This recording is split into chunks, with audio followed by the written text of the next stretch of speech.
Howdy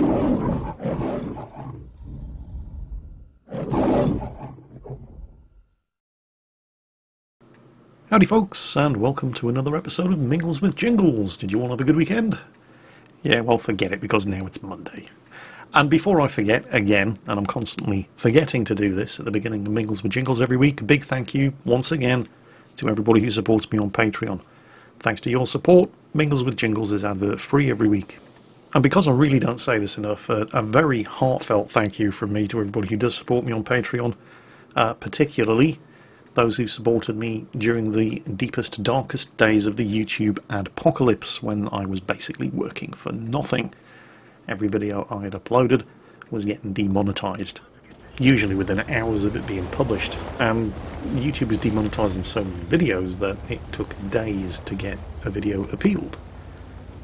By which point, your video had already received almost all of the views it was ever going to get. Most of my videos receive all of their views in the first 2 or 3 days. So, yeah, that was an awful lot of help. You guys supporting me on Patreon, however, you kept me afloat through the worst days of the YouTube adpocalypse. Not everybody was so lucky, of course. There are some channels that, I mean, well, it's been a while since one of my videos has been demonetized automatically by YouTube, and I've had to actually appeal the whole process. I've got no way of proving this, of course, but I think what must have actually happened at YouTube's end was that after 2 to 3 months of flagging every video I'd uploaded and then having to manually review every video I'd uploaded, and in each and every case agreeing that there was nothing wrong with the video and then unflagging it, somebody at YouTube's end must have flipped a switch that basically said, look, there's nothing wrong with this guy's content, because they're all singing, all dancing, super smart algorithm just got it wrong every single time. So that's good news for me. Other channels, however, not so lucky. I mean, primarily I focus on gaming content, but I do try to include some historical narrative whenever it's appropriate, along with the gaming content. But if anything's going to get you into trouble with YouTube and get your videos permanently flagged, it's that historical content, particularly when the content covers the history of warfare. There are other channels that have basically just been forced to give up on YouTube and rely entirely on donations from Patreon supporters. There's a guy from the USA, for example, called Ian McCullum, who does a fantastic YouTube channel called Forgotten Weapons. Ian is a history nerd, and he's also a bit of an engineer.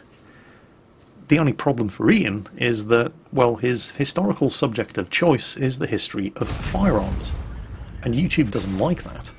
You can't mention the word guns on YouTube and be able to monetize your videos.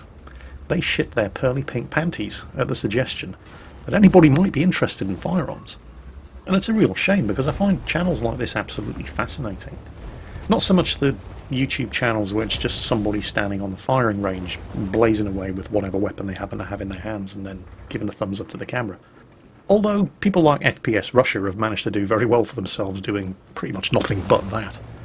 But I like to know a bit more about the history and development of the firearm, and that's exactly what Ian McCulloch does. Of course, when he gets the opportunity, he will also fire the firearm on a shooting range. And that's where YouTube tends to, well, shit itself a little. There's another YouTube channel that I like to watch. It's called In Range TV. I'll put the links down below in the description for all of these channels. And sometimes Mr. McCullum collaborates with In Range TV. And there's one series in particular they do called The Mud Test, and it does exactly what it says on the tin. They take an iconic firearm and then they cover it in mud and see how well it performs. And I must hasten to add that it's not just a bunch of cowboys covering a weapon in gunk and then blazing away on the firing range with it. They exercise responsible weapon safety at all times. They make sure that if they're going to do something unsafe, they explain why they're doing it, caution you not to do it, and take all reasonable precautions. It's very interesting to watch. And you'd be astonished at just how poorly, for example, an AK-47 performs in a mud test, and just how well an M16 derivative performs in the mud test. It's all to do with whether or not they fire from an open or closed bolt. But, you know, I digress. The point is that these are very interesting, well-researched and responsible videos, but they feature firearms. You can't monetize them on YouTube. Well, you're welcome to try, but they won't stay monetized for very long. What's this got to do with me, or you? Well, directly it doesn't have an awful lot to do with you, but despite the fact that the majority of the content that I put up on YouTube is gaming content with some historical context, they're not the only videos that I do. I do also go to various different museums and look at tanks and aircraft and warships. And while these are not firearms, they carry firearms. Very, very big ones. YouTube doesn't really like that very much either. It's really strange. You can put up a video showing gameplay from the most violent video game imaginable, and YouTube is perfectly fine with that. But if you show a video of Tiger 131 being driven around the arena at the Bovington Tank Museum while talking about the capture of Tiger 131 or the use of the Tiger in combat, you talk about the history of the tank, its development, why they built the Tiger, why not just churn out more Panzer IVs. You talk about its first unsuccessful use in combat during the siege of Leningrad. You talk about its first successful use in combat in the deserts of North Africa. YouTube gets very, very, very funny about that sort of thing. And the reason I'm bringing this up in the first place is because I'm going to Tiger Day. It's this week. It's this Saturday, to be exact, the 28th of April, and I will of course be taking the video camera, and I'm looking forward to meeting as many of you there as possible. And I will of course be producing a Tiger Day video, which is probably going to feature footage of Tiger 131, amongst other things, being driven around the arena, where I will be talking about the Tiger tank, putting it into historical context, and I am not going to be at all surprised if YouTube shits its pearly pink panties and slaps a flag on the video and demonetizes it instantly. If that does happen, well, I'm not going to lose any sleep over it. You'll get 2 advert-free videos next week instead of just the 1. But it's kind of annoying all the same. Still, it could be a lot worse. I could be Ian McCullum of Forgotten Weapons, who's had to accept that every single video he is ever going to upload, and the hundreds and hundreds of videos that he has already uploaded, are just getting demonetized by YouTube, and there's absolutely nothing he can do about it other than rely on the generosity of his supporters on Patreon. I'm very happy to report that he's doing quite well. In fact, he's probably doing better on Patreon than he ever was on YouTube, so, you know, that's good news. The story does at least have a happy ending. Anyway, Tiger Day. Not as popular as Tankfest, although still fairly popular. Popular enough that they're doing 2 Tiger Days at the Tank Museum every year instead of just the 1. This is the first Tiger Day of 2018. I should probably mention also that the Tiger collection at the Tank Museum is closing in 2018. A lot of the extra vehicles in the Tiger collection, such as the Jagdpanzer Elephant, for example, or if you play World of Tanks, you'll probably know it as the Ferdinand. Machines like that are on loan to the Tank Museum, and they're going to have to return them this year. So if you have not yet been to the Tank Museum and seen the Tiger collection in its entirety, this year is the last opportunity you're going to get to do it. Aside from that, what else can you expect to see at Tiger Day this year? Or at least, you know, the one this week. There's going to be a second Tiger Day later on in the year. I'm not sure exactly when, September, October, something like that. But anyway, I'm getting ahead of myself. So, first things first. 9 AM Saturday, 28th of April. Museum opens. 9 AM until 10:30 AM. Meet Rita Gamer and the Mighty Jingles. It's actually right there in the programme.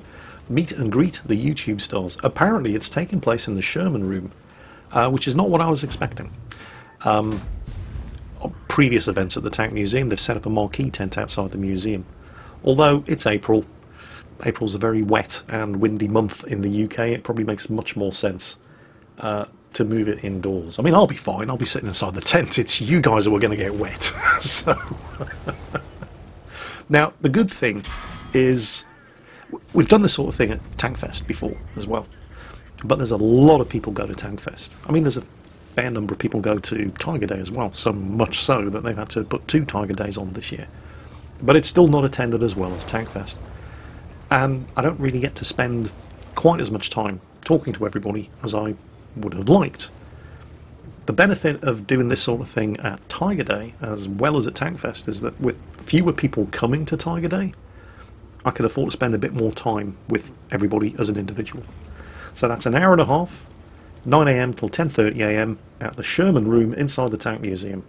If you don't know where the Sherman Room is, I have to admit I also don't know exactly where the Sherman Room is. I think it's where Fury is normally on display in the Tank Museum, which would make sense because on the day they've probably removed it because it's going to be driving around the arena, so the Sherman Room should be empty, and it's going to be signposted either way, so you should be able to find it quite easily. After that, in fact running at the same time as that, although going on until 1 PM, it's meet the crews of the various different vehicles taking part in the Tanks in Action display, which includes a Matilda 1, a Valentine, a Sherman, probably the Fury, a Comet, a Centurion, a Panzer 61 and a Leopard 1. They do have more tanks in action, but those are the ones that are available for meet the crew between 9 AM and 1 PM. If you're taking any children along, there's face painting and soft play available all day. The Vehicle Conservation Centre will be open. It's only open 3 times a year: Tiger Day 1, Tiger Day 2 and Tank Fest. That's open all day from 9 AM until 6 PM, and they have an entire battalion worth of tanks and extremely rare vehicles in there, including the only surviving T-14 tank in the world and the FV-4202 prototype. They're all there in the Vehicle Conservation Centre. 9 AM until 6 PM there's another exhibition going on in the World War II hall. Tiger trophies, Tiger 131 artefacts from the museum archives. Tracked vehicle rides going on all day, except for when the Tanks in Action display is going on. They've got a PAK-88 talk, view the PAK-88 anti-tank gun and talk to the man who restored it. From 12:15 until 1:15 you can meet the crew of Tiger 131, and then from 1:30 to 2:15 PM it's the Tanks in Action. So this is when they actually have the tanks driving around the arena. There's going to be the Matilda 1, the Valentine, a Sherman, a Comet, a Panzer 3, a Centurion, a Panzer 61, Tiger 131, a Kettentrad, which is a kind of, it's kind of, not exactly sure how you describe it, it's kind of like a half-track motorcycle. It's a very bizarre vehicle. They had one in Saving Private Ryan. Don't know if you remember that scene in particular, but anyway, I digress. The Leopard 1, which I believe is a Canadian Army Leopard C1 or C2, but this year they've got a bit of a special guest at Tiger Day. They've got a Leopard 2 from the Dutch Army. I know the Dutch Army don't actually have any Leopards in service anymore. Well, they've got one, even though it's not in service. And you're going to get to meet the crew of the Leopard 2 as well as some opportunities to take photos of Tiger 131 after the Tanks in Action display when it's being driven down Lindsay Road back to the Tiger collection. So, yeah, that's Tiger Day this Saturday, the 28th of April. I'm actually going to be heading back to the Tank Museum next month in May. They're going to be reopening the workshops at the Tank Museum, which have been funded by a grant from the Heritage Lottery, and they've got a very special guest doing the official opening of the new workshops, and this special guest wanted to meet some of the people who've been instrumental in helping to expand the Tank Museum's online presence. And so they said, do you want to come along for the opening of the workshops? And I can't tell you who the special guest is. In fact, I've probably already said too much, but it's going to be a real honour for me anyway. So you'll find out next month what that's all about. Speaking of which, next month, World of Warships Kings of the Sea tournament. I'm going to be going. I know it's terrible. The things I have to put up with. I have to go back to St. Petersburg next month to co-present the Kings of the Sea tournament. Don't worry, I'm not going to be doing the play-by-play. I'm pretty sure that's going to be Isolate and Flamu again, because they always do such a great job. But I'm going to be sitting on what is humorously known as the analyst's couch, probably with Mr. Conway and Chrysanthels, giving a post-game talk about each game as it's been played. And I have to go back to Russia for a few days. I know it's terrible, isn't it? It's just, you know, I do these things so you don't have to. This time around I want to actually get to see the cruiser Aurora. No, I didn't actually get to see it the last time I was in St. Petersburg. What do you mean, why? Well, it's funny you should ask. They keep the most ridiculous opening hours. I'll tell you what happened. After we'd done the Community Contributors Summit, myself, Mr. Conway and Chrysantos were staying a couple of extra days. Well, I was staying one extra day.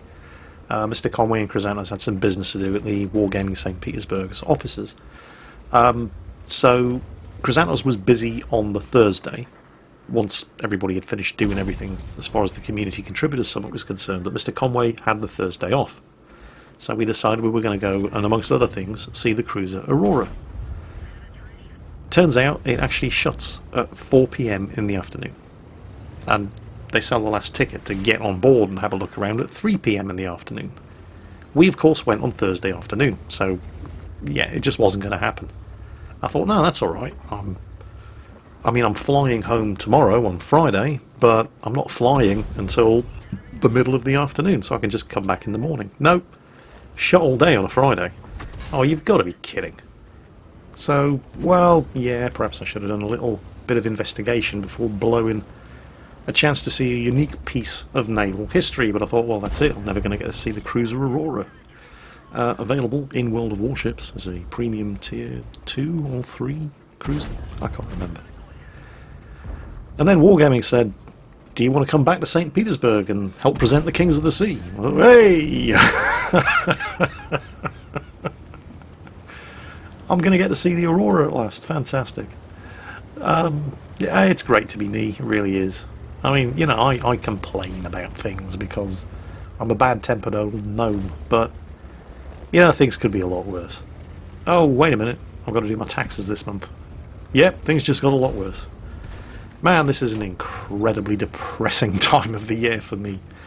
I don't know how it works in other countries, but in the UK, if you're employed by somebody, you know, if you're an employee rather than an employer, what generally happens is you pay your taxes via a system called pay-as-you-earn. And that's, well, basically, your taxes come out of your wages before you even get the wages, so you don't have to worry about paying taxes. Right. Any money that you get paid, that's yours. The taxman has already had his cut. Doesn't work like that if you're self-employed. So what I have to do every month, when I get my dirty, filthy YouTube and Patreon money, is I have to not spend it. And this is very, very hard. Because most of it doesn't belong to me. It's so... oh, it makes me so unhappy. But I'm a good gnome, and I do put most of the money away every month. Which means that this time of the year, April, the end and beginning of the old and new financial year, I'm sitting looking at my bank account, and it's a big number.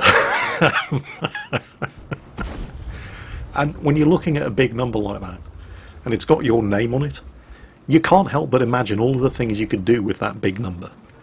But you can't, because it doesn't belong to you. It's so unfair. It's my money, damn it. I earned it fair and square. Yeah, well, maybe not. I mean, I know this isn't my money. I know this money belongs to the taxman. But at the same time, you can't help but get depressed when you're looking at a huge bank account 1 month, and then you pay your taxes and suddenly you're poor again.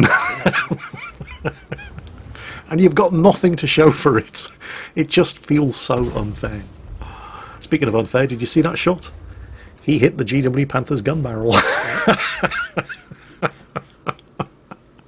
I know how you feel. That should have been your kill, but the taxman took it away from you. Oh man, what are you going to do? Well, anyway, while we're on the subject of World of Warships, has anybody been watching the Waterline videos that Wargaming St. Petersburg have been doing? Yes? No? Maybe? If you haven't, I'll put the link down below in the video description to the Waterline videos, because if you have even the slightest interest in World of Warships, you really should be watching these videos. They're presented by the two Phils, Big Phil and Little Phil. I met both of them in person when we went to St. Petersburg. They're great guys, they really are. The thing about Little Phil, though, and when you're watching the Waterline videos, he's the one sitting on the right-hand side of the screen. Little Phil is actually a very, very big guy. You just don't realise on camera how big a man this guy is, because he's sitting right next to even bigger Phil. And even bigger Phil is a bear of a man. He is absolutely huge. He's probably only about 2 inches taller than me, but he's double my body mass, and it's all muscle. You never really get an appreciation for just how big certain people can be. And the example I always give is, well, many years ago, and this would have been prior to 1995 because I was still based in Plymouth in the Navy, I met some of the All Blacks, the New Zealand rugby team. They were touring the UK. I was in a karaoke bar in Plymouth with a couple of the guys from the ship, and half a dozen of the All Blacks walked in. And I couldn't believe how big these men were, because you never really get the sense of how massive they are, because you only ever really see them on a rugby field. And they're just big guys on a field full of other big guys. Let me assure you, they are giants amongst mortals. And it's kind of like that for Little Phil and Big Phil. Little Phil is actually a big guy, and also something of a jazz musician. But as long as he's sitting on camera next to even bigger Phil, he's forever going to be known as Little Phil. Anyway, getting wildly off topic here, but yes, I definitely recommend you watch these Waterline videos, because they're basically in these videos talking about everything that they disclosed to us as a community contributor when we went to St. Petersburg a couple of weeks ago. Well, maybe not everything. They did briefly touch on the subject of what they were going to be doing with aircraft carriers. Now, I need to be careful here, because I can't comment on anything that I saw when I was at Wargaming St. Petersburg, actually playing the new iteration of aircraft carrier gameplay, because that's still under non-disclosure agreement. But I can at least comment on what the two Phils themselves have revealed on this subject in the latest Waterline video. And bear in mind, of course, that this is all still completely experimental. This is just one prototype which they like the look of, which they feel is promising, but may still not end up being how they address the problem with the massive skill gap between accomplished aircraft carrier players and newbies who are new to playing aircraft carriers. So what they've said is it's no longer going to be an RTS style gameplay. You're no longer going to be controlling aircraft from that top-down view. Furthermore, you're no longer going to have to control multiple squadrons of aircraft at the same time. You'll only ever have direct control over one squadron at any given time. They've also said that the gameplay is going to be more action-oriented, and that you're going to be able to have direct control over exactly where you inflict damage on an enemy ship. Or at least that's the theory. But all kinds of factors are going to come into play.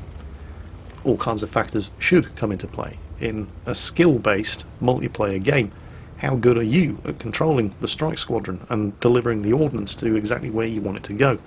And what kind of actions is your target taking? Are they evading? Are they trying to actively suppress your strike squadron? And so on, and so on, and so on. All kinds of factors are going to come into play, and I've probably already said too much and got myself into trouble for breaking the non-disclosure agreement, but, well, the one thing that I will say, I've played the new aircraft carrier mode. I can see what they're trying to do, and I agree with why they're trying to do it.